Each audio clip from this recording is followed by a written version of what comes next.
母后，这个是彩云飞凤，瑞气吉祥，龙飞凤舞，还有锦绣红鸾。来，快尝尝吧。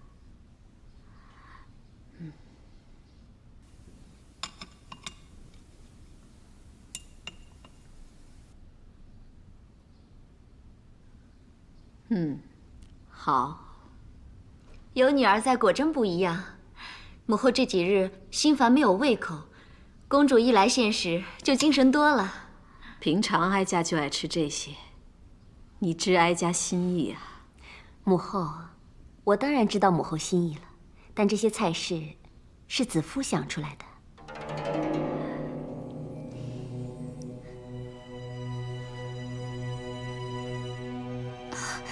也不全是臣妾的意思，很多是意涵提出的花样。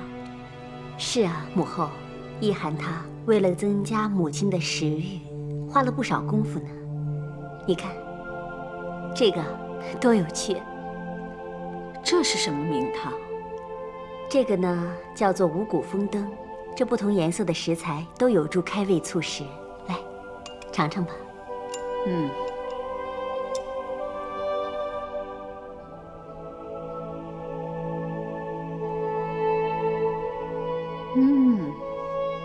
果然合哀家的胃口。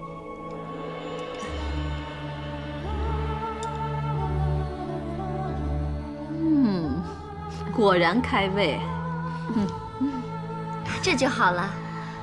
魏夫人为讨母后欢心，想尽了办法，还找来了平阳公主，这样母后心宽安康，皆大欢喜，那就最好了。妃妾服侍母后理所当然，做女儿的也想母亲吃得开心。意涵一大清早就开始弄了，母后，再多尝一点吧。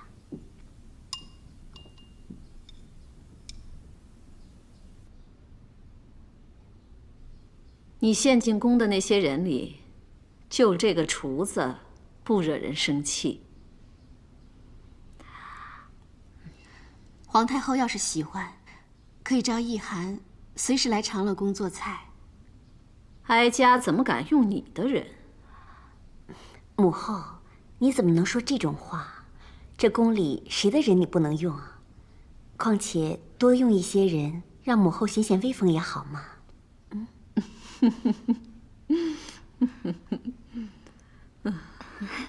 那要不叫他给丞相做菜，好让舅父也换换胃口。姐姐，你知道，母后之所以胃口不好，皆因段宏设台路计吓到舅父，之后就久病不起了。皇上既已下旨，接舅父入宫休养，相信有御医的悉心诊治，很快就可以痊愈的。唉，只怕有些病啊，连御医都束手无策，真是被这些人害死了。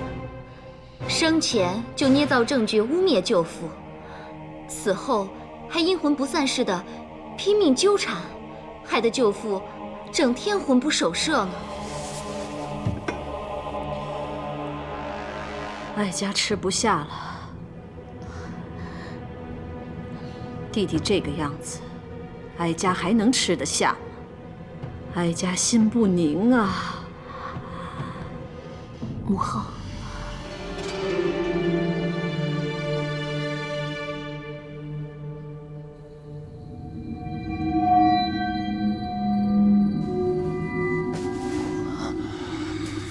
无愧天地。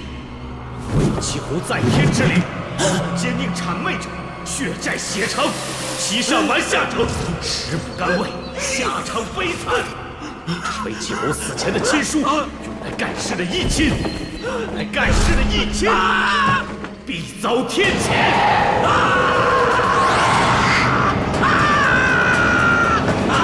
必遭天谴！必遭天谴！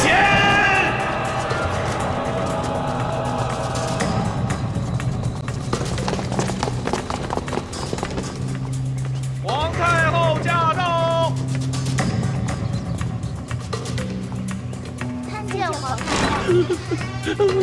弟弟，弟弟，弟弟，弟弟，弟弟，为什么不让御医看看你的病啊？弟弟，弟弟。姐姐，你来的正好，我没病，你来了我就放心了。姐姐不懂医术啊，弟弟，你应该让御医看看你的病啊。御医没用，得靠你。姐姐，怎么办呢？只有你才能镇住他们。姐姐，你别走啊，别走啊！难道你真的被恶鬼缠身了吗？你别说，他们会听到的。他们来了，来了！他们来了！弟弟，你救不了！快传太医令！快！弟弟，弟弟，你不会有事的。有姐姐在的一天，绝对不会让你有事。一如当年姐姐在后宫失忆的时候，你守护着姐姐，为姐姐奔波一样啊！他们好厉害，生前行军打仗，大杀四方，死了为鬼为欲，绝非等闲之辈呀！他们来抓我了，他们来抓我了！弟弟，你不要吓我呀，弟弟，他们绝对不敢动你的，他们绝对不敢动你的。没用的，姐姐，没用的，你保不住我了。那段狐法术真的很厉害，他招风唤雨，狐神唤鬼，我真的是斗不过他呀。没事的，他只是区区仆夜，姐姐才是皇太后，有姐在，没事的。弟弟，弟弟，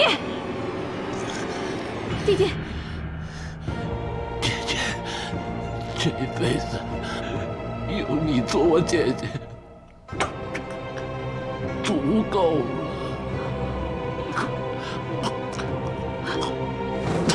弟弟，弟弟，弟弟。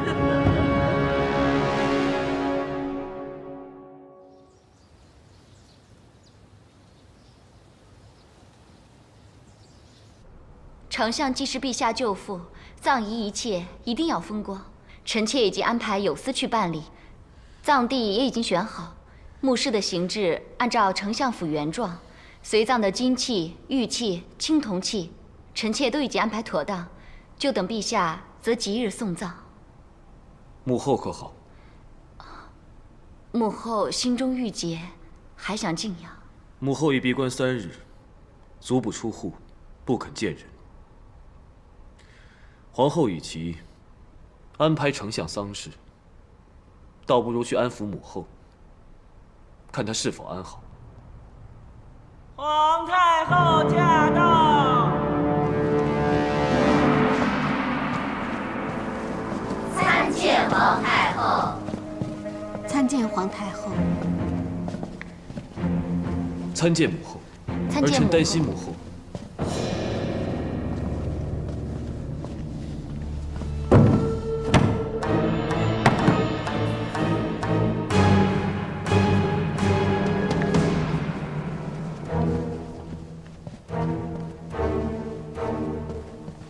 母后，哀家今日来，是找他。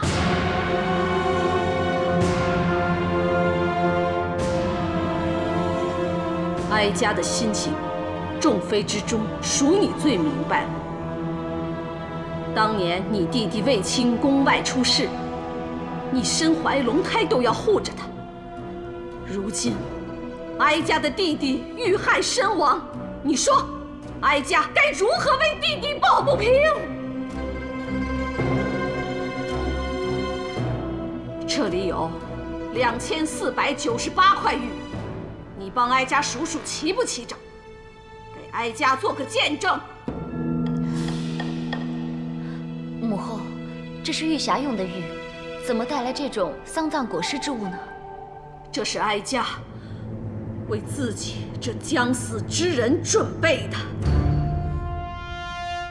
哀家的弟弟田汾于宫外被段宏所设的路计惊吓至病倒，无端枉死。哀家今日誓死要为弟弟讨回公道。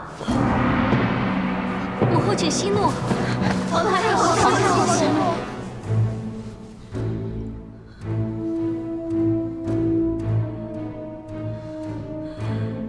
段宏不死，今日这玉匣就是为哀家而设。母后息怒，此事哀家倒要看看哀家10月怀胎的孝子，今天是要维护一个姬妾的朋党，还是要存孝义，赐死一个恐吓丞相、十恶不赦的罪臣段宏？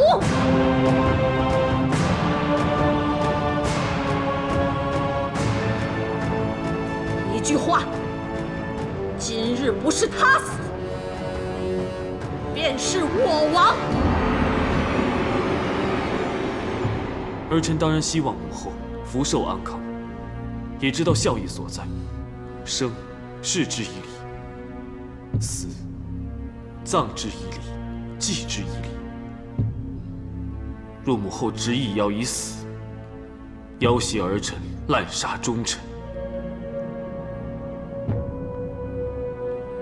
儿臣只有为母后行葬祭之礼，以答谢慈恩。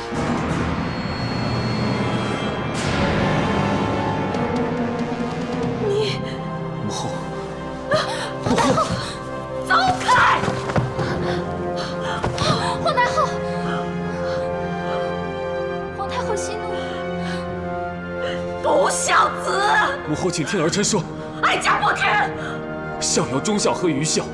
从前孔子的学生曾参，因种瓜伤及根苗，任由父亲杖打责罚，险些丧命。激让其父背上杀人之罪，抑恶之名。事后孔子斥曾参是愚孝而非忠孝。狡辩！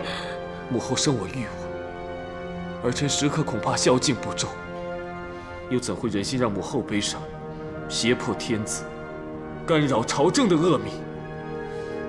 若儿臣遵从母后之命，以赵隐亡魂吓唬丞相为由，致朝臣死罪，确实能偿母后一时之愧。可失诸礼具，必受天下人讪笑，儿臣也得担上愚孝之名。儿臣实难从命。况且儿臣绝不相信什么鬼神索命之说，路祭之事，天天有之。若舅父光明磊落，又怎会偶然遇上就吓破胆，甚至一命呜呼？你怎么可以？你怎么可以这样说你自己的亲舅父？舅父那些罔顾皇法的恶行，难道全是诽谤之词？母后爱弟亲切，或许相信，可作为一国之君，儿臣心中有数。母后若纠缠下去，朝中必有不平而鸣者，将舅父行恶遭天谴一事传扬出去，挖出舅父更多罪行，这不是更有损舅父名声吗？这也非母后所愿吧？恳请母后三思，收回成命，不要让儿臣陷于两难。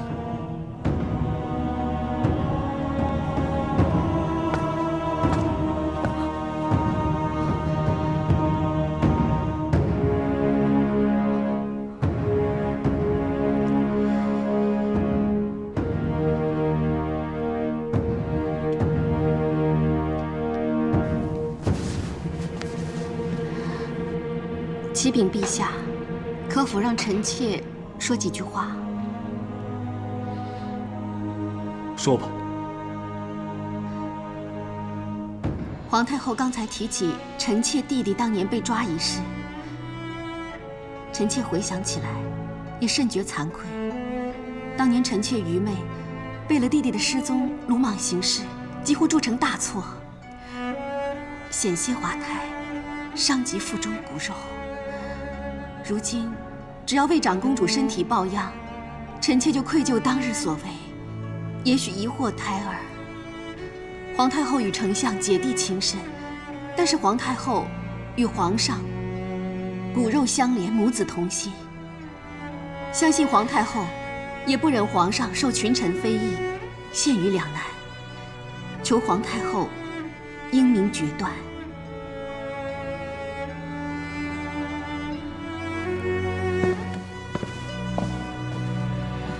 母后这百年归老之物，今天送到儿臣这里，正好让儿臣赵巧公拿去精雕细琢，每片玉片都要雕上凤鸾祥寿，才能配得上母后的慈恩义德。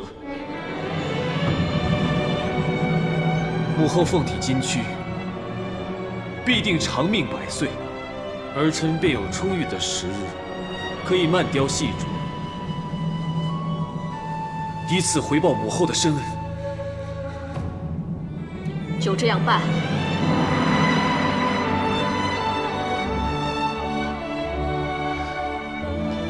母后，此事就交给我来办吧。这些金缕玉衣，臣妾会拿到东园重新修整，一定会尽善尽美。好，此事就交由皇后办理。诺。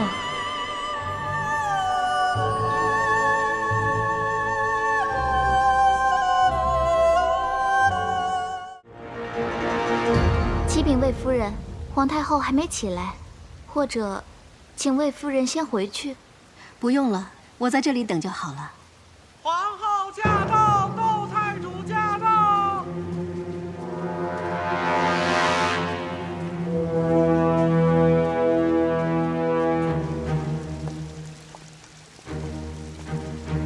参见皇后，参见窦太主。起来吧。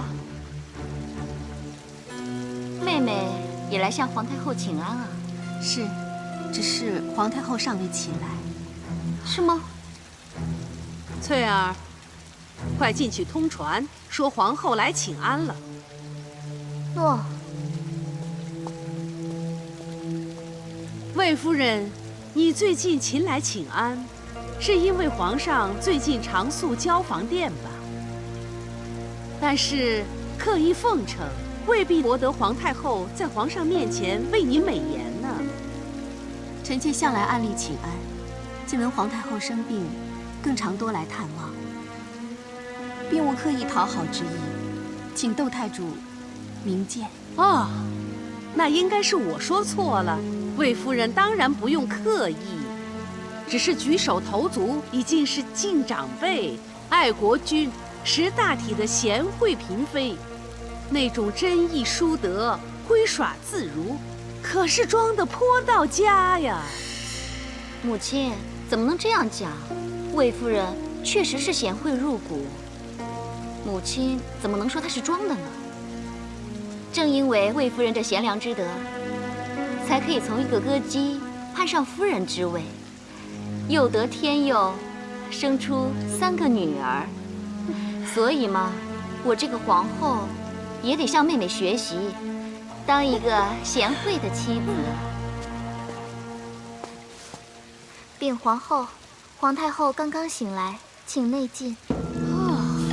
娇儿，你看，不是说皇太后正在歇息吗？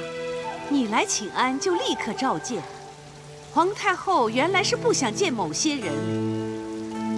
那母亲，我们进去吧。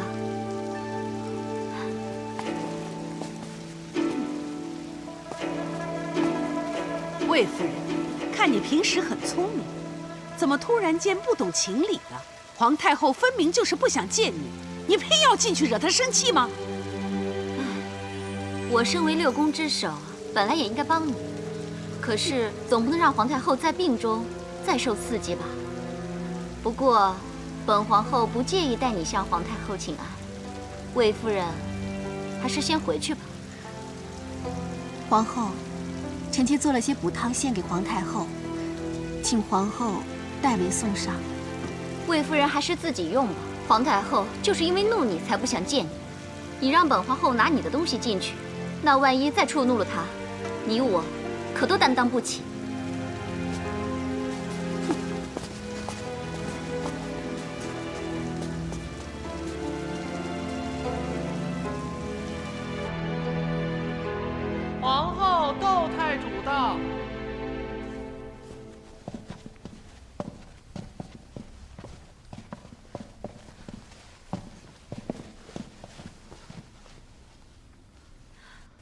皇太后金安。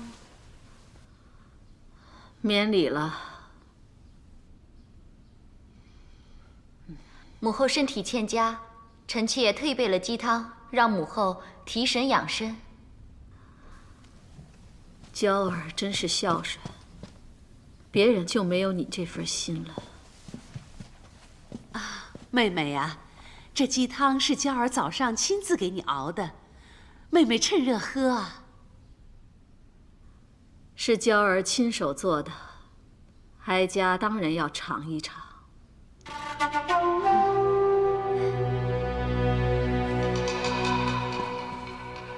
若真能提神，就更好了。哎呀，哀家如今是整天困累，药食不灵。太医令开了几副药，都没什么起色。哎呀，这可非同小可呀！妹妹，你睡中可有梦啊？何止有，还噩梦连连呢。一时梦见弟弟，一时又梦见太皇太后。他责问哀家，为何要纵容弟弟杀害那个姓窦的？窦婴脚趾，是他咎由自取，与哀家何干呢？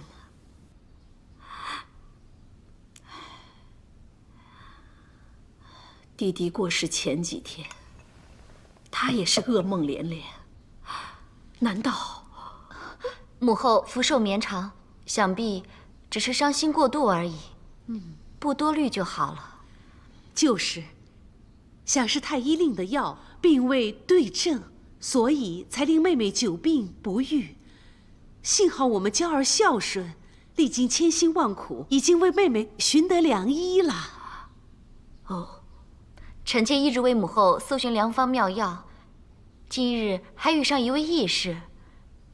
他不但神通超拔，而且医术更胜扁鹊，在河西一带被誉为神医。听说有起死回生之术，母后可要试一试？世间竟有此等高人，到底是谁？此人名叫楚服。楚服。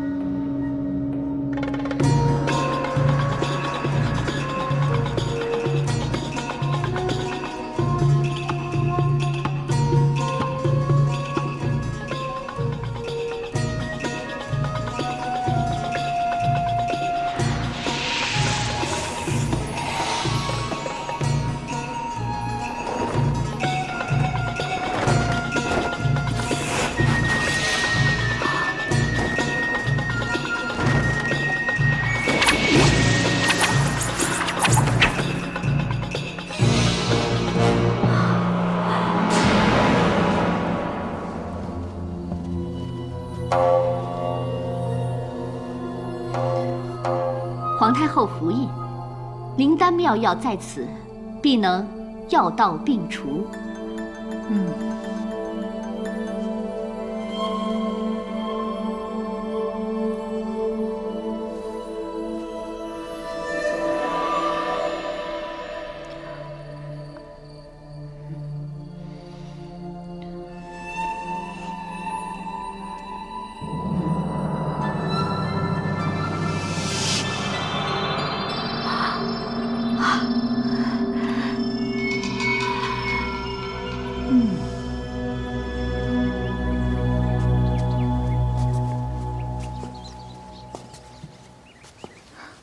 母后，你这2天才喝了2副药，气色已经好转呢。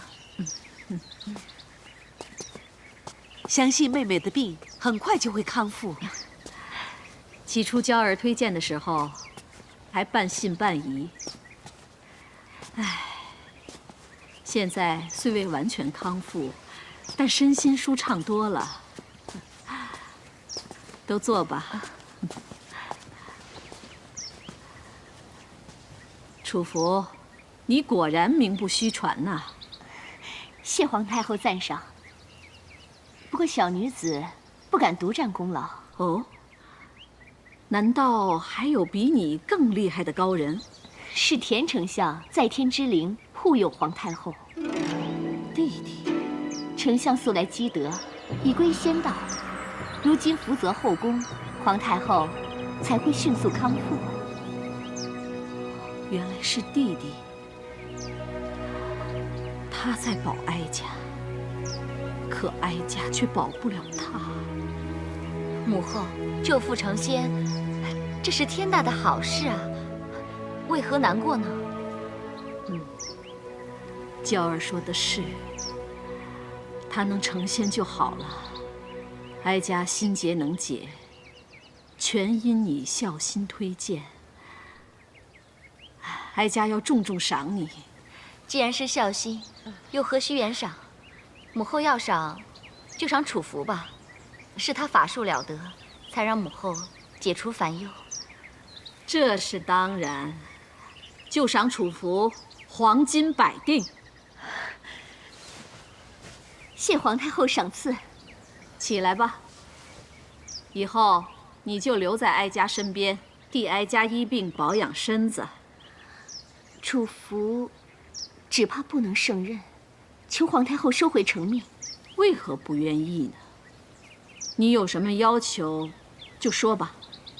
小女子并无要求，只是药到可以病除，灾星却棘手。楚服难有把握保皇太后周全。灾星？宫里怎么会有灾星啊？是谁啊？天机不可泄露啊！哀家命你说。可是泄露天机是要折福折寿的，这关系到汉室安宁。况且皇太后对你信赖赏识，你理应报答呀。那小女子只有冒折寿之险说出来。此灾星非出自王侯富贵家，却凭声色技艺攀龙附凤，独占圣宠，因命带刚煞，近者遭殃。正是一朝白玉夺，后宫苦伶仃。什么一朝白玉夺？这只是小女子祭天求神时感应而来的话，其实也不知道什么白玉。放心，你的白玉喜寿乃皇后专有，谁也夺不走的。说，这扰乱后宫的灾星究竟是谁？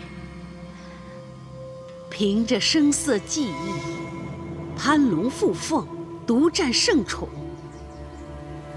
难道是他？母亲，别乱说。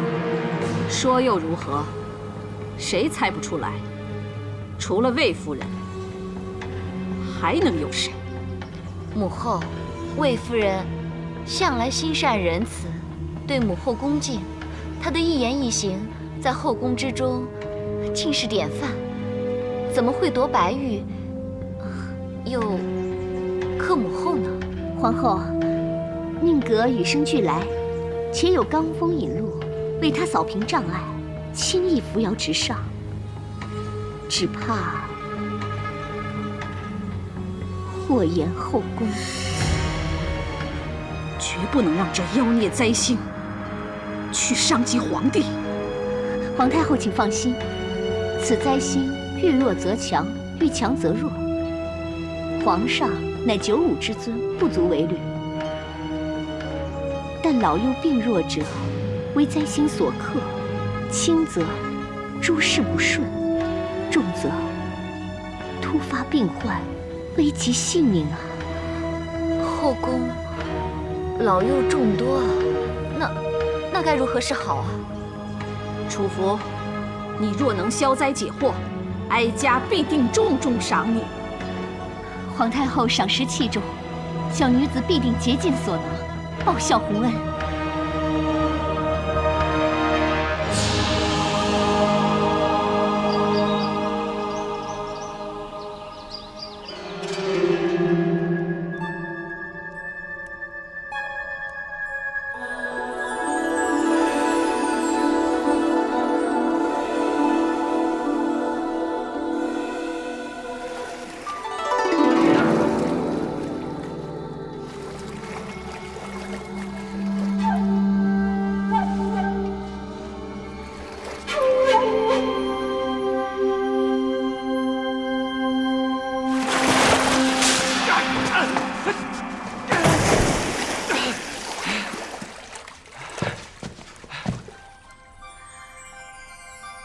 在这儿呢。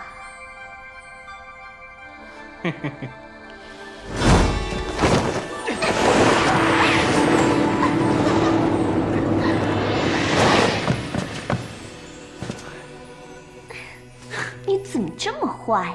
再坏也比不上你的障眼法厉害。跟你的周全妙计相比，算是不相伯仲吧。那些太医怕伤了凤体，不敢下重药，全都是一些无胆的笨驴。说到底是你高明，先来猛药治病，让皇太后龙精虎猛。紧接再来一招治心之术，说甜粉入了仙道，皇太后心结极解，几乎不药而愈了。这个甜粉用计不用人，妒能积财，死不足惜。如今胡诌他入仙道，算是便宜他了。不过也是因为他的可恶，我们反而有机会找到皇后和窦太主做靠山，让我们在皇宫大展拳脚。接下来，你就让窦太主献出他的长门远，去讨好皇上。先稳住皇后的地位，再除掉那个魏夫人，将卫子夫弄得生不如死。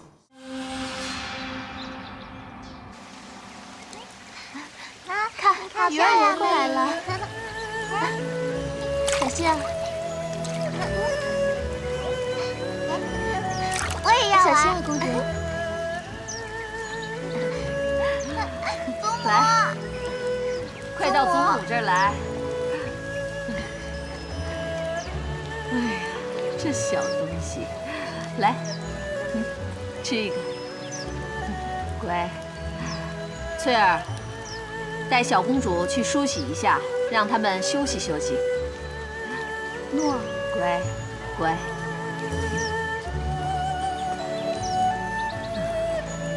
走吧。三位小公主住在长信殿，更加活泼开朗，母后的气色也更加好了。是啊，长信殿很久没有这么热闹过了。如果公主在就好了，女儿在身边，母后肯定更开心。最近公主甚少进宫，不知道平遥侯怎么样了？哀家刚刚病好，平阳侯就病倒了，他也要忙着照顾呢。听说平遥侯不知道染了什么痢症，全身恶疮，真是痛苦啊！真的被楚服说中了，要不是灾星逼人，怎么会连在宫外的平阳侯也遭殃了呢？他出身平阳府，而且与公主又亲近。本来说他是灾星，我也不相信。可是现在我不能不信了。唉，母后，他来了。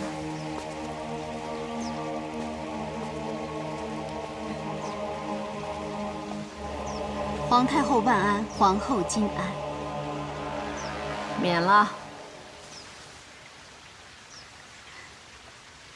玉兰节将至，臣妾做了一些香包，献给皇太后沐浴之用。玉兰节，不就是要除瘟避毒吗？这瘟毒的确要避。哀家累了，你走吧。那臣妾不打扰了。小公主在长信殿住了多日，想必给皇太后添了不少烦扰，也让……烦扰哀家的是另有其人。那臣妾今日将小公主接回兰陵殿，以免妨碍皇太后休息。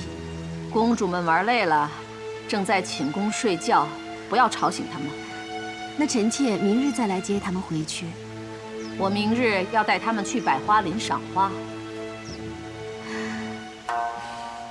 那臣妾后日来接她们回去。以后你就不用来接她们了，就让她们留在长信殿，哀家亲自照顾。皇太后，是臣妾做错了什么吗？没有什么事，你也不用再来东宫，也不必过来请安了。臣妾是否做错了什么，惹皇太后生气了？臣妾如果有错，任由皇太后责罚，绝无怨言。请皇太后收回成命，准许臣妾接女儿回去吧。你没有错，错在哀家当初准你留在宫中，让你侍奉皇帝。如今虽不能阻止皇帝与你亲近，但绝不能再让你亲近我的皇孙。皇太后何故要拆散我们母女？放肆！你竟敢这么跟哀家说话！魏夫人，别再惹母后生气了，你还是先回兰陵殿吧。臣妾愚昧，臣妾与3个女儿乃骨肉至亲，生死相连，岂能无故相分？请皇太后明示其中缘由，否则臣妾难以踏出长信殿。哪轮得到你说走与不走？哀家不只能把你赶出长信殿，还能把你赶出皇宫。皇太后想要赶臣妾出宫，易如反掌，但凡事离不开天理人伦。母亲养儿育儿乃天理，女儿孝母敬母是人伦。如今皇太后要我们母女骨肉分离，断我为母之职，绝我女儿尽孝之分，违天理，反人伦，情理何在？妹妹，你又忘记后宫的规矩了，你怎么能这样顶撞母后？哀家是皇太后，哀家说的就是情理。你多番目无长辈，女儿留在你身边，只会沾染你的恶习，失礼失教，这就是理。更何况，你是灾星，冲克尊长幼女。为了确保龙毅的安全，哀家不会让你带走公主，这就是情。你明白了吗？明白了就给哀家回去。皇太后，灾星之说纯属无稽之谈，怎能以虚晃之说盖过天理正道？母后息怒，要不我们去请皇上定夺，免得魏夫人觉得母后以长欺小，以尊压卑，强夺骨肉。哼！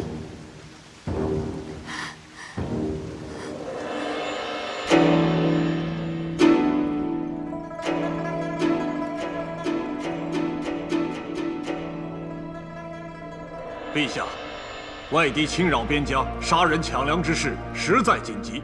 薛丞相大农令已在宣使恭候陛下，商议对策多时。朕都知道了。你们先议出几个策略，确保西部边关百姓安全，还有那些被外族侵占的木耕土地如何征回，再向朕呈上吧。臣遵旨。朕稍后就到。诺。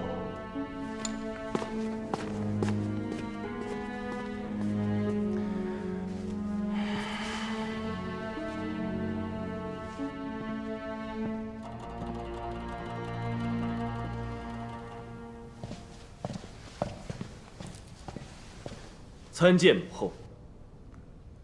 参见陛下。反正3个公主，哀家一定要留在长信殿。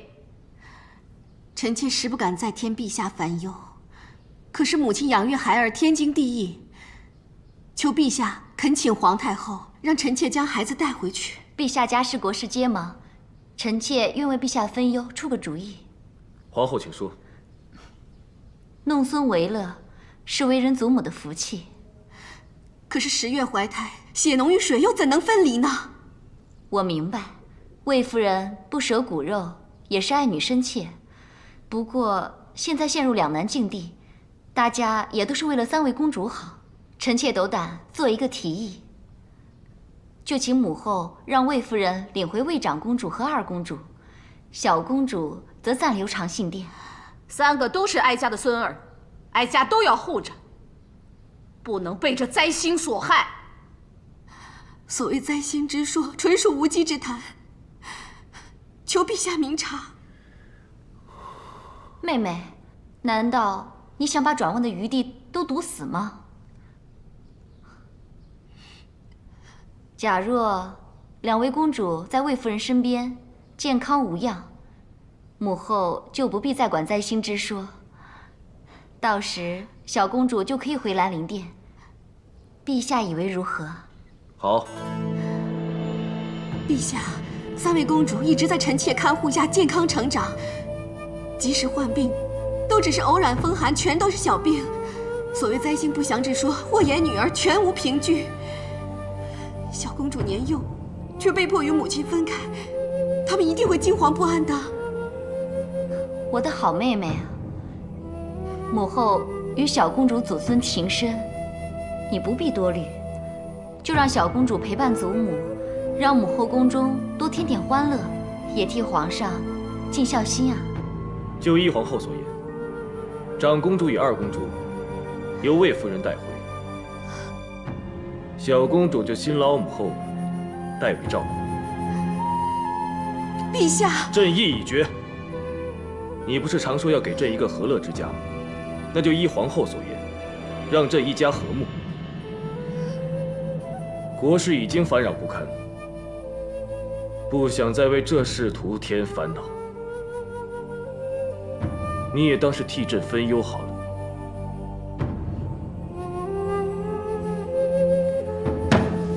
好了，哀家累了，要先回宫休息。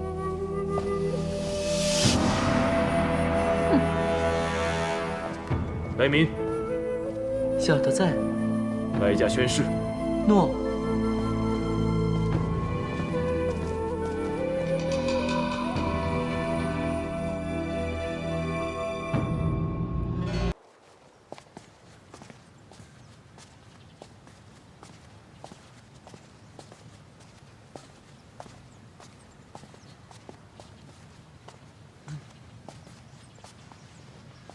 参见窦太主。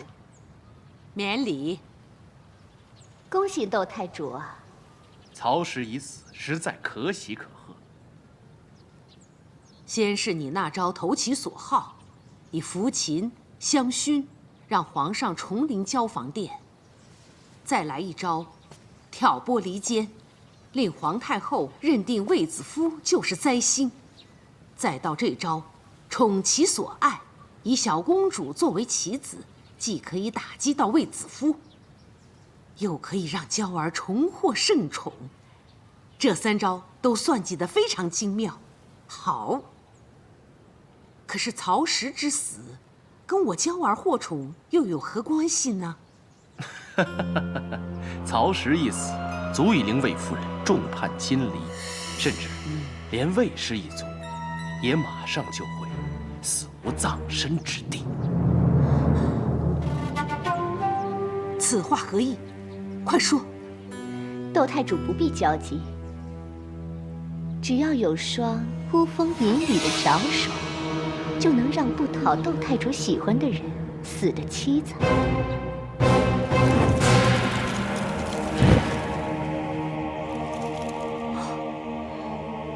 窦太主，还是那句话，曹石死得好。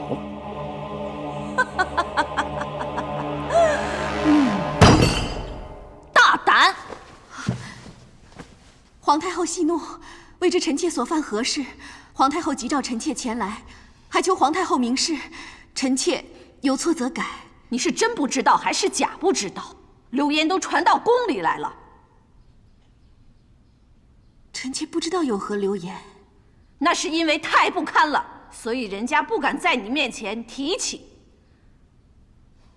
魏氏姐弟攀附皇裔，姐为皇妃，弟攀公主，郎情妾意，缱绻魂牵，君侯一事，鸾凤于飞。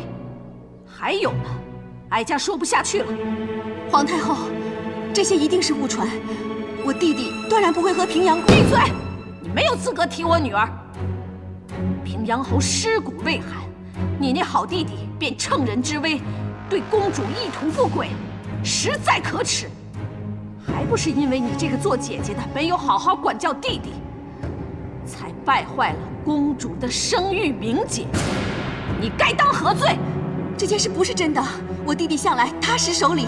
他手里，那这一切都是哀家女儿的错了。皇太后，臣妾不是这个意思。臣妾相信这件事一定是无中生有，没有凭据捏造出来的谣言。哼，谣言？空穴来风未必无因。你向来骄纵弟弟，如今闯了大祸，想必你又要包庇他了。臣妾不敢，臣妾一定会严加诘问弟弟。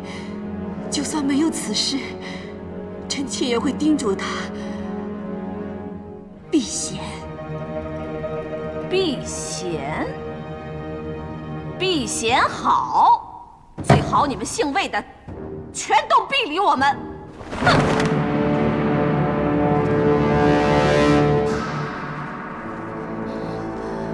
子夫，这到底是怎么回事啊？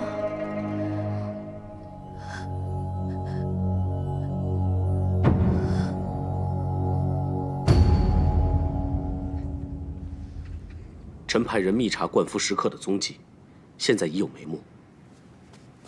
陛下，启禀陛下，交房殿的侍女春玲来报，皇后说晚膳已经准备好了。请皇后稍等吧。诺。那就全力寻找冠夫那帮食客，但愿能查出谁跟田汾有勾结图谋，这可关乎汉室安危。诺。你去吧。还有事要奏？陛下，最近臣听到不少传闻，指魏大夫与平阳公主有染。无稽之谈，哪里值得谈论？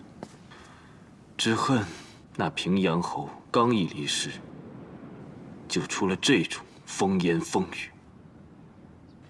幸好姐姐绝不愚钝，相信她也不会理会。你就转告卫青，让他勿需担忧。恐怕传闻不是这么简单。流言能够迅速传遍长安，应该是有人别有用心。朝臣之间互相攻坚，不日无之。一来她是外戚，二来又得朕器重，早已是众矢之的。不加理会，以才德辅助，才是反击的良策。这件事情不但影响到魏大夫，据闻皇太后也曾召魏夫人责问。朕倒没有听她提及过。是魏夫人有心隐瞒。魏夫人自愧之前为了女儿的事情跟皇太后顶撞，让陛下在忧国之余，还让陛下被家事牵累。此事也非因她而起，朕并没有责怪她。但魏夫人自觉没有体谅陛下，心下愧疚。臣曾在石渠阁遇上魏夫人，魏夫人在阁内写字静思，说以后不论面对何种委屈，都甘心哑忍，不让陛下再受烦扰。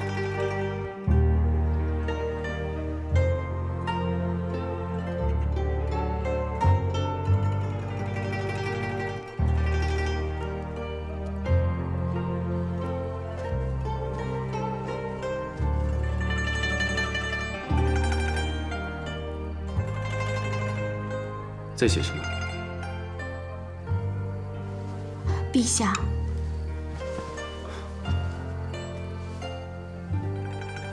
民之饥，民有一义，瞻仰昊天，为其商矣。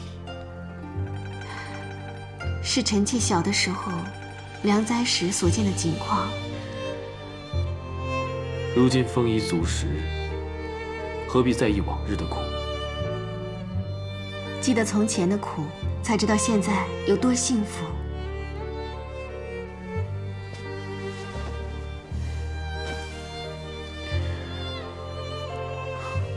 你幸福吗？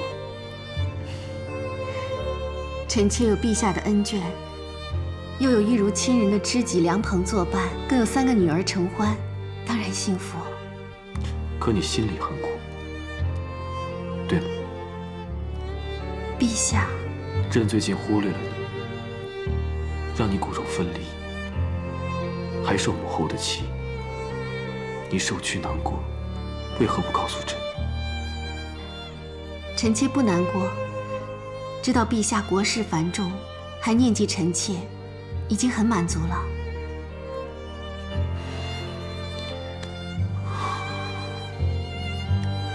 你为朕吃了苦，朕的心好痛。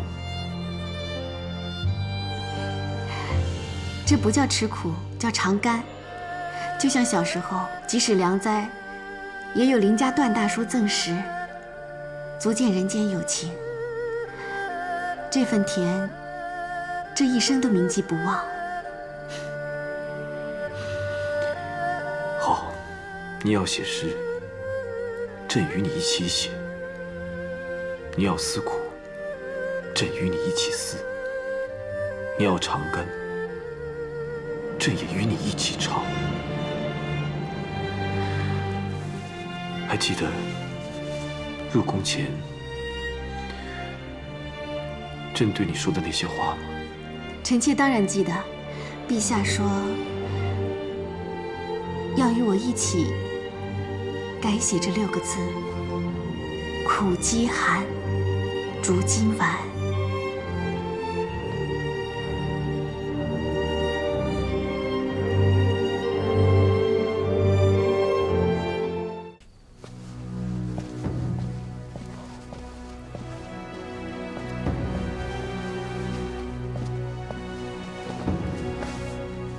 娇儿不要这样，皇上始终会来的。纵使我日日期盼圣驾到来，到最后都是空欢喜一场。就算准备着福晋、熏香等着皇上，都没有用。他不会再来。皇上只不过是几日没来，几日？是几年了吧？这些年，我为皇上改变了多少，做了多少，母亲也是亲眼看见。说我脾气不好，我改；说我不够温驯，我改；说我不够皇后气度，我改。我千方百计把她拉回来，没过几日，还是去了兰陵殿。哎，娇儿啊！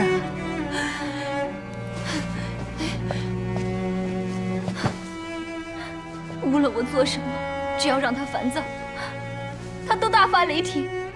可是那个女人，无论有多么不堪，说她灾星也好，招惹是非也好，只要她眉头一皱，她就飞奔去安慰。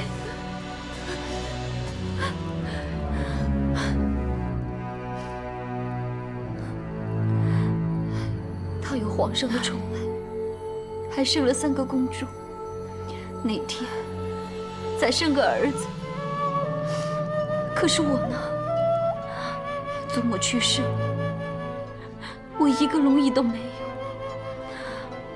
我人也老了，还能依靠些什么呢？我空有一个皇后的名号，却已经全盘皆输。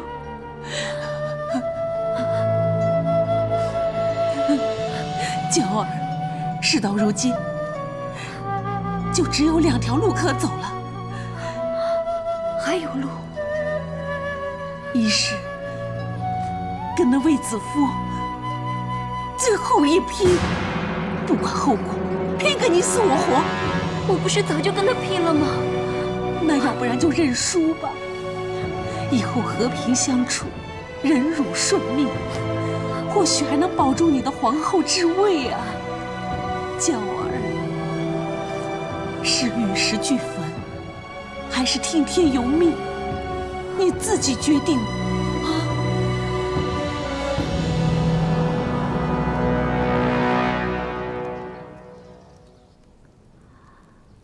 望先祖保佑，能从我们所愿，护佑平阳侯之灵，让哀家的女儿心安。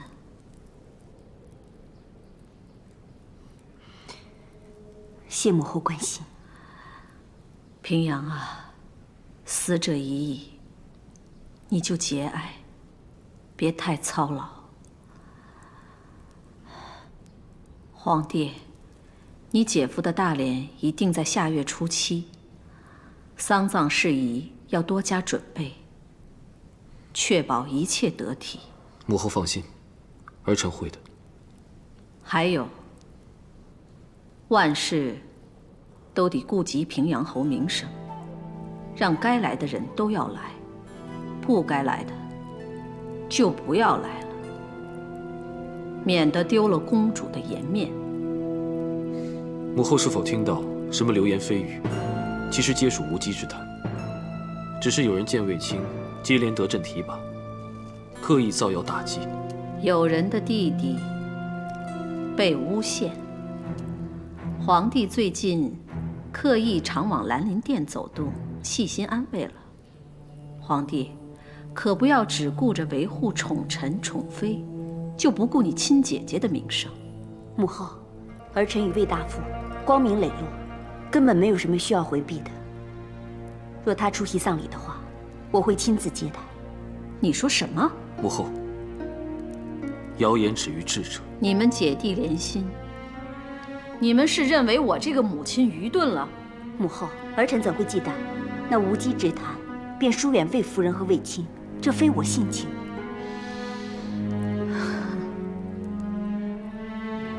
魏氏姐弟果然有迷惑人心的本领，让哀家的儿子女儿一起替他们说话。在这传德殿中，当着先祖英魂，还敢如此理直气壮，连我这个做母亲的也不放在眼内吗？母后，我既然坦坦荡荡，无愧于心，自然是理直气壮。好了，哀家这么做都是为了你好，若不领情，就算了。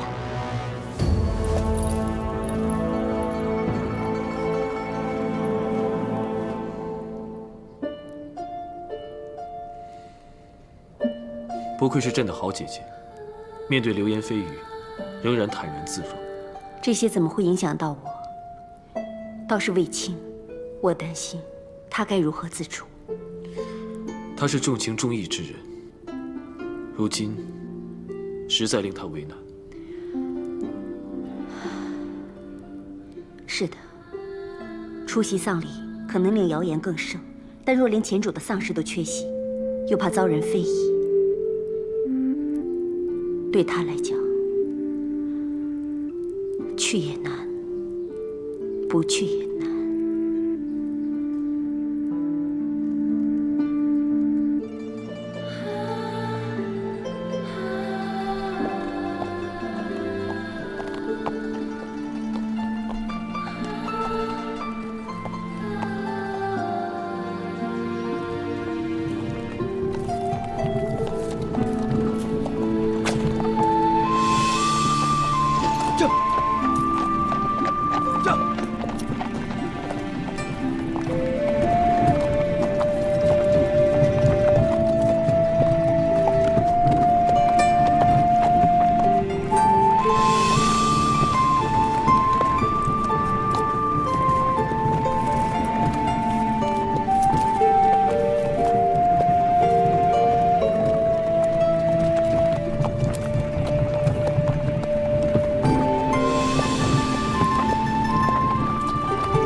段大哥，你尝尝，这是易叔叔新做的莲藕乳蜜饼，你看怎么样？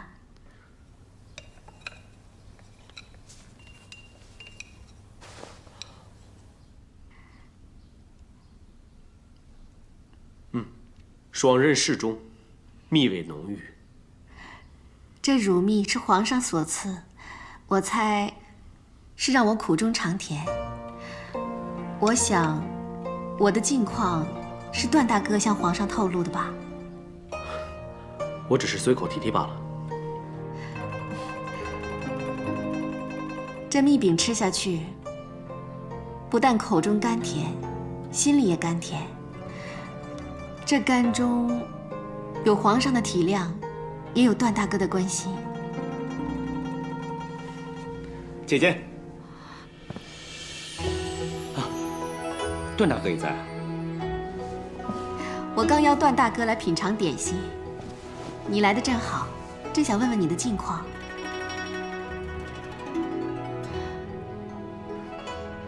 我再去准备一些蜜饼，顺便看看两位公主。你去吧。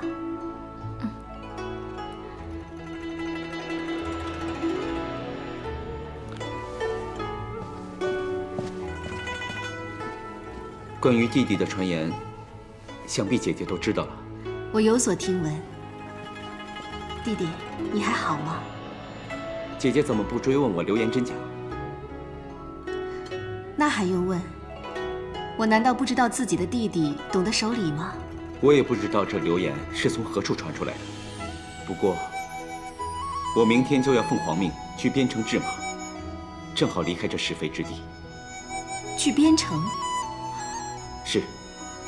今天我就是来辞行的。那君侯大殓之日，你也不能赶回来了。想必是的。看来皇上是刻意安排，让你缺席葬礼，以免被人说闲话。还有，皇上命我将买回来的战马全数放在平阳侯府的马场训练，以备防御外敌。那你以后出入平阳侯府的马场，就算遇到平阳公主，也是奉了皇命，无需回避了。看来皇上对你信任有加，还煞费苦心维护。你虽为谣言所困，却慕圣恩。果真，坏事变成了好事。你往后更要尽忠效力，以报圣恩。我知道。姐姐也是。虽然要跟朱毅分离，但是皇上对姐姐的情谊不减，宠爱更深。将来凭姐姐的善德，必能感动皇太后的心，也会把朱毅送回你身边的。这样坏事也必定成为好事。说的是，骨肉亲情，足感天下。皇太后定会让朱毅回到我身边。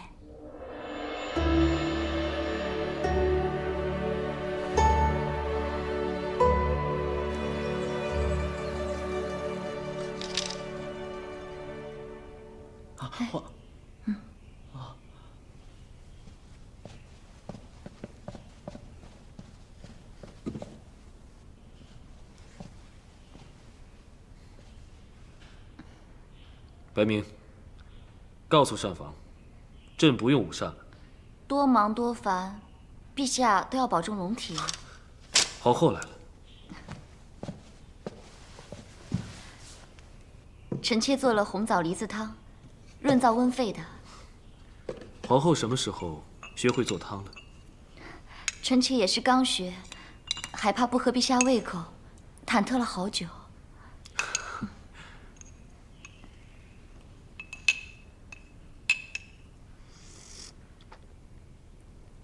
汤汁清甜，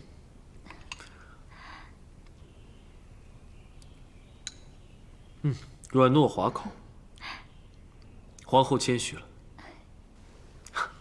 陛下近日朝政繁忙，日夜劳累，臣妾担心陛下身子，也不知道能为陛下做点什么。你若能令后宫嫔妃相安无事，母慈媳孝，朕便安心了。臣妾明白，臣妾定会尽力缓和母后与魏夫人的关系，望母后能对魏夫人示贤，让陛下释怀。你真能为朕分忧吗？当然了，陛下以为臣妾还是从前那个娇儿吗？臣妾既然尝过不争不斗、自在轻松的日子，又怎么会介意让魏夫人重得母后的欢心？后宫人人展露笑颜，陛下自然安心畅快。皇后啊，越见玲珑剔透了。还不够剔透，臣妾还有很多事情要学，比如熬汤、做菜，还有女工，还有种花。只要能令后宫添色，让陛下开心的，臣妾都想学。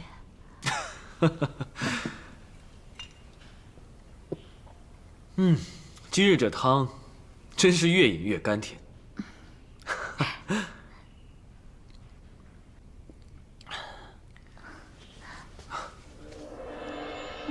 此汤就叫紫金汤吧。青青紫金，悠悠我心。皇后对朕的心意，朕懂。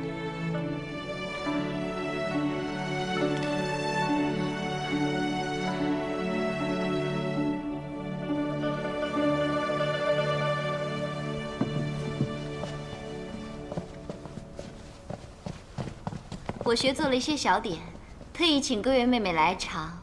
如果做得不好，你们一定要如实相告，好让我继续改善。谢皇后。来，大家尝一尝。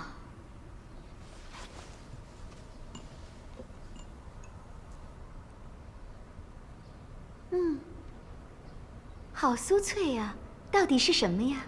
这个叫巨虐，是用糯米粉和蜜揉搓成环状，然后再以猪油炸成。哎，大家也尝一尝这枣泥糕。这枣子是我亲手摘的，臣妾们今天真有口福，可惜藤姬抱恙，无法前来。已经派人送去了，还顺便做得清淡些，好让他凝神养气。皇后可真是细心周到，藤姬收到一定感动不已。要是妹妹们喜欢，我以后就常做。你们除了请安之外，也常来我交房店聚聚。后宫祥和团结，皇上才可以安心国政啊。诺。既是后宫祥和团结，那就得大家都开怀顺心，解开心结。以后除了来我这交房店之外，还要多去兰陵殿走走，大家互相关心照应。女儿不在身边，做母亲的难免牵肠挂肚。魏夫人，可要多保重身体啊！多谢皇后关心。母后爱孙心切，当中也许有些误会。魏夫人，我会慢慢开解，让母后一律尽孝。我想，你女儿应该很快就会回到你身边的。谢皇后。听说甜食能让人开怀舒郁，魏夫人，你可要多吃一点啊。这李汁清甜可口，喝完以后更加开胃。来。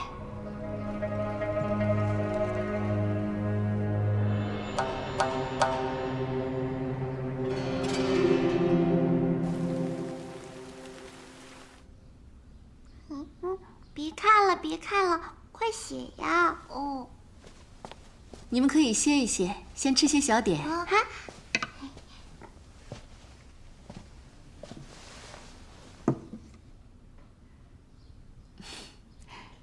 有什么秘密瞒着母亲啊？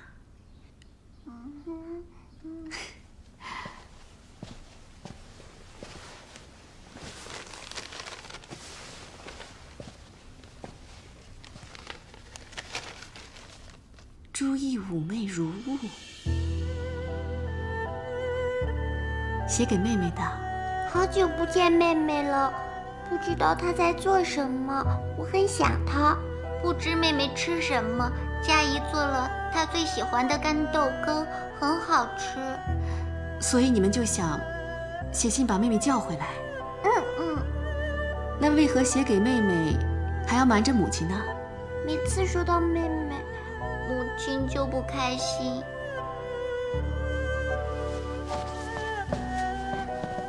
母亲。亲，别难过。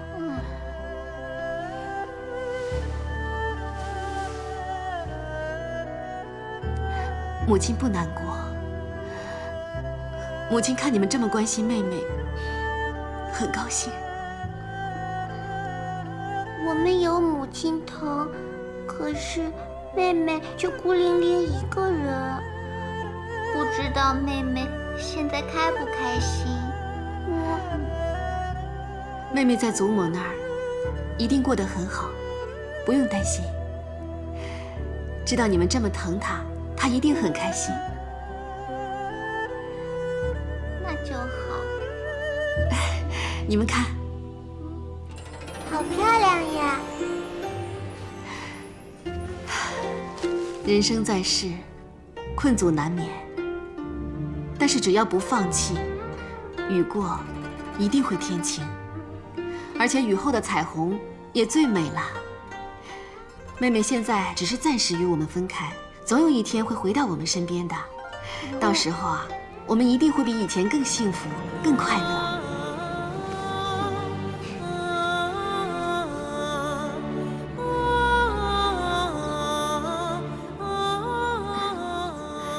朱意，你看这里有这么多花，好漂亮啊！来，给你这个，笑一个吧。都没有母亲喜欢的花。啊，那你喜欢什么花啊？母亲和姐姐喜欢的花，我都喜欢。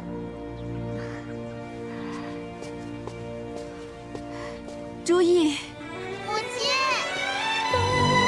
母亲。妹妹。妹妹。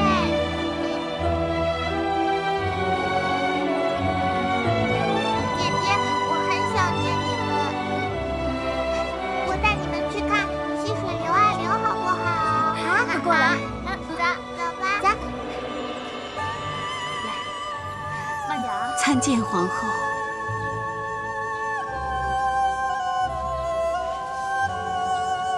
多谢皇后能让我们母女相聚。来吃吧，看你日夜挂念朱意公主，消瘦憔悴，再这样下去，你怎么能照顾好2个女儿呢？来，多谢皇后。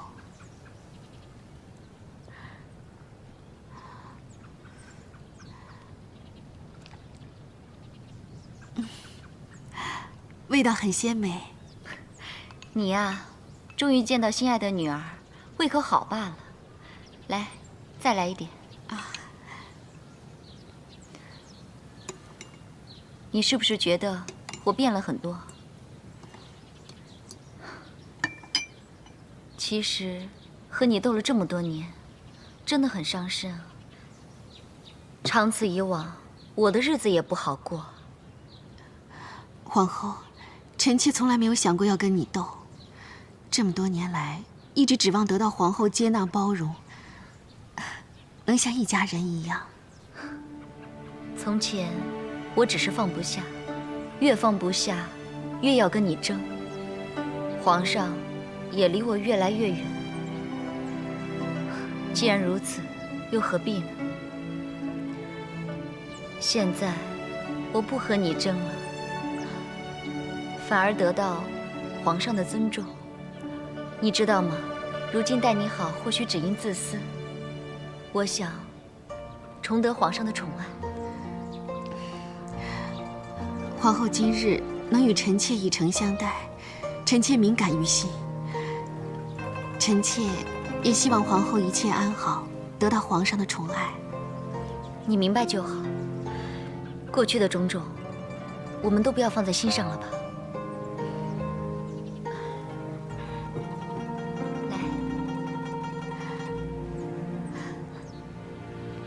叫。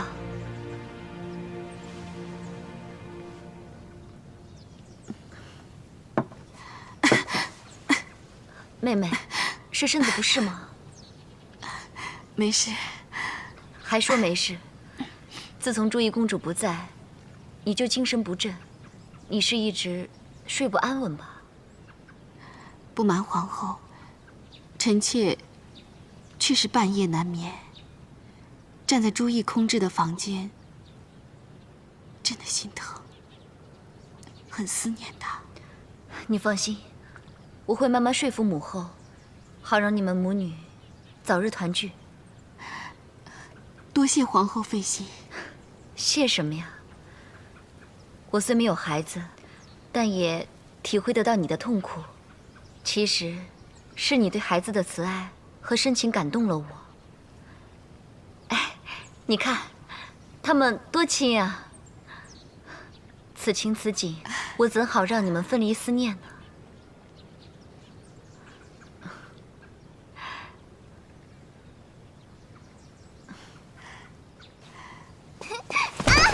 朱毅，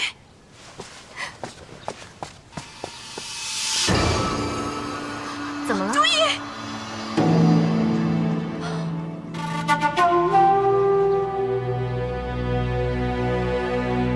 怎么了？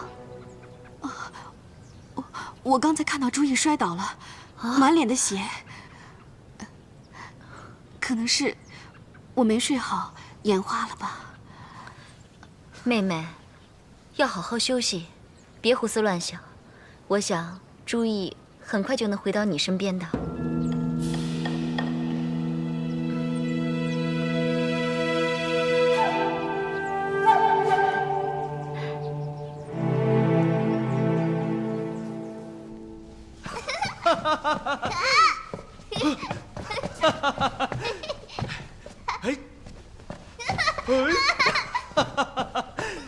来喽！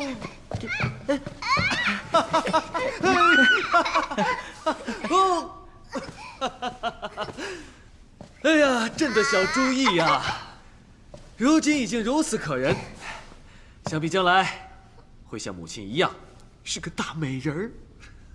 母亲说，下次带我去蔚兰亭看山溪，看溪水流啊流，流啊流。父皇，你也一起去吗？好，一起好，去吗？父皇和你一起去，我们流啊流啊流啊流。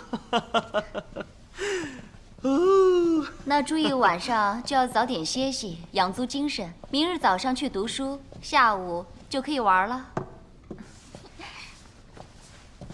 诺，叩别父皇，叩别皇后。皇后也颇懂教孩子。谢陛下赞赏。他母亲不在身边，臣妾只能更疼爱他，更用心教导他，这样才能给他补偿。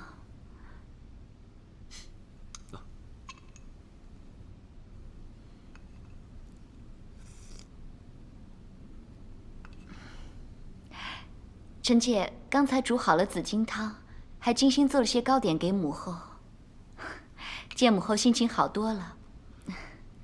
过段时间，等母后气顺了，心静了，臣妾就想办法哄母后，到时候让朱毅与魏夫人团聚。皇后费心了，今日的紫金汤更甘甜了。那今日陛下就多喝点。好，来。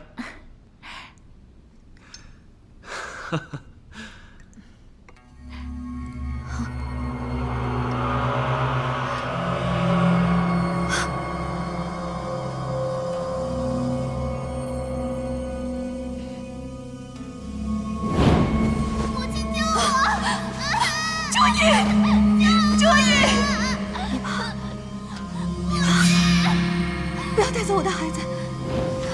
不要带走我的孩子！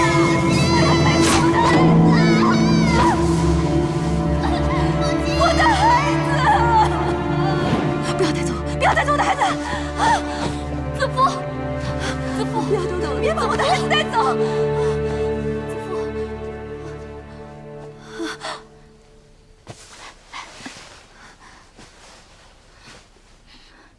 喝点水吧。怎么了？做梦了吧？我又梦见他们把朱怡带走，我再也见不到他了。你只是太想念小公主了，梦里所见都是和事实相反的，不必挂怀。我还有一个好消息要告诉你呢。刚才啊，皇后派人来传，说明日申时，云姬会带珠意公主去蔚兰亭。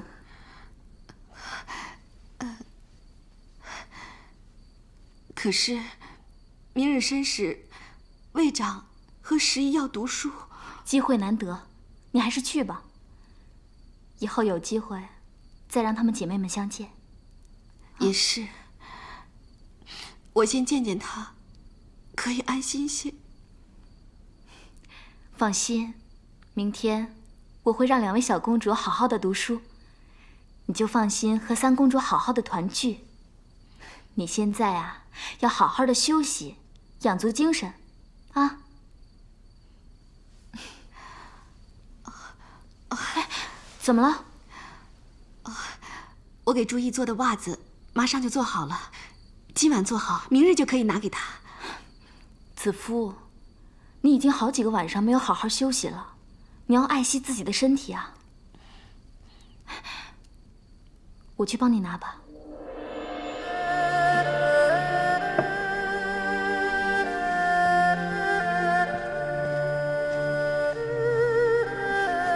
让我来吧。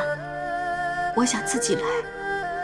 我知道，你想自己一针一线的缝给小公主，就像你陪在她身边一样。我懂，子夫，我只是想帮你穿针线，陪在你身边。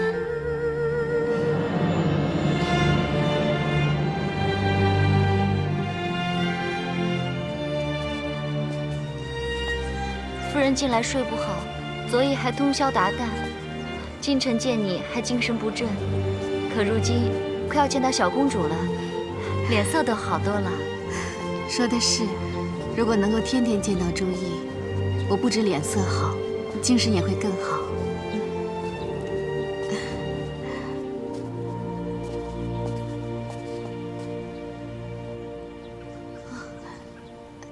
姐姐，不是说好了今天会带珠意来游园赏花吗？因为哀家不准珠意出来。皇太后请安。请什么安呢？不见你，哀家便不用生气不安。告诉你不准见，你竟敢抗旨！你以为找云姬把珠意带来，便可以神不知鬼不觉吗？就能蒙得过哀家吗？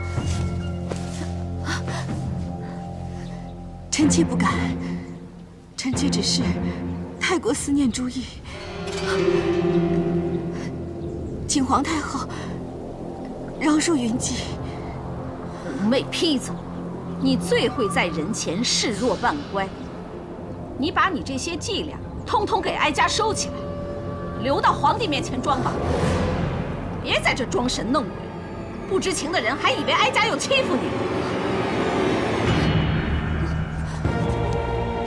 云姬接了珠意公主，来这里跟魏夫人团聚。他们要是知道陛下也来，一定会更加高兴。皇后落大度，善解人意，好啊。哀家真后悔当日留你在宫中，让你有机会兴风作浪，祸延身边老幼。不但害死了哀家的弟弟，更害死了哀家的女婿。哀家绝对不会让你带走哀家的孙儿。你别做梦，哀家不会让你见珠意的，连魏长和十义也要留在哀家的长信殿中。你敢！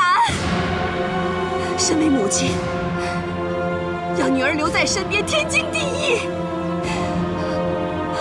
我希望一家人和乐，你竟然说我兴风作浪，我处处忍让，你却说我扮乖，你根本就是看我不顺眼，存心污蔑！住口！我住口！我步步退让，他却一再相逼，抢我孩子。我告诉你们，谁都别想抢走我的孩子，谁都别想！目无尊长，哀家的皇孙怎么会有你这样毫无教养、低贱无耻的母亲！母后，你看看，你把她处成什么样子？都给哀家听着！永远不准这个女人与公主相见，如有违命抗旨者，处以重刑。皇太后息怒。魏夫人，快向皇太后道歉。我没错，我的亲生骨肉，我想见就见，谁都别想阻挠！大胆，竟敢对皇太后这样说话，还不快道歉！现在被逼与女儿分离的是我，亲母不得见亲儿，天地间哪有这样的道理？陛下，你说，这天地间哪有这样的道理？放肆！哀家说的就是道理，不许见，就是不许见。母后息怒，先起来。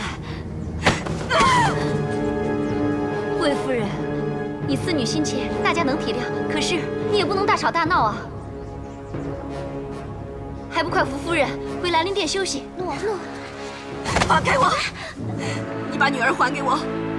你把女儿还给我！你给朕安分守礼。魏夫人多日难眠，才知心情恶劣，让她先回去休息吧。放开我！我知道你委屈，回去我给你弄些汤药。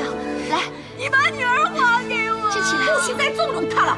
你把女儿还给我！魏夫人，带走！她是我的，我不回去！还我女儿！我不回去！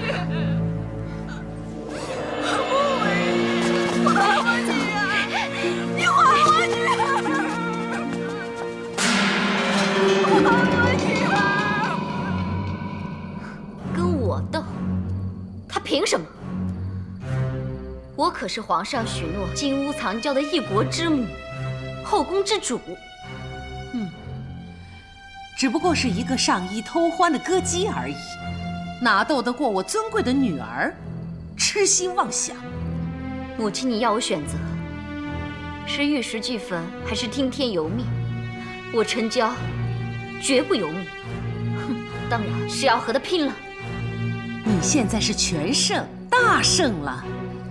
你如今在皇上心中是一个体恤妃嫔的仁德皇后，在皇太后心目中又是一个戮力同心的贴心儿媳。哼，刚才皇上跟皇太后已经看了那出闹剧，那个女人还有什么机会翻身？只是那个贱人的命真的硬得很，几次都让她化险为夷。这一次，我们一定要将她置于死地。你放心，袁叔的部署真是妙绝。正所谓明修栈道，暗度陈仓，袁叔果然不负众望。好，谢窦太主，我定当将窦太主的家赏转告袁叔。你制的药也真是厉害，无味无形，连银针都验不出来，滴水不漏。还是皇后厉害。若没有皇后的情面，得后宫众妃嫔的帮助，再好的毒物也是徒然。这点小事务须动用妃嫔，只命令几个侍女在她的食物中放点药，易如反掌。这李汁清甜可口，喝完以后更加开胃。来，我再偶尔邀她一聚，为她送饭菜点心，汤里放一点，菜里放一点。她吃的越多，蛊毒也种得越深。再让徐黎夫人他们多去兰陵殿那儿走动，把侍女下了药的补汤、美食送给她，看她还能撑多久。吃得越多，魏夫人肯定会心乱发狂，甚至自残。好，我就翘首以盼，看那贱人如何癫狂。子夫最克己自律，怎么会突然发狂？他那么贤惠，就算他如何思念幼女，也绝不会对皇上和皇太后无礼。他这种心神不定、喜怒无常，必事出有因。难道巫蛊之术，易大叔也这么想？一般的巫术呢，都是在玩偶物件上施以诅咒，未必是真，多数都是吓唬人的花招。但如果在起居饮食中下毒，伤害可就大了，因为多是以扰乱神志的毒物来害人。近来与他往来的有没有不相识的人？都是宫中嫔妃，不过最近出入的人确实很多，而且我已经暗中防备了。平时子夫吃的东西，不论是我煮的还是送来的，我都用银针验过，全都毫无异样啊。难道并非在食物中下毒？那又是如何入手的呢？哎，无论如何，能做到毫无蛛丝马迹，此人一定不简单。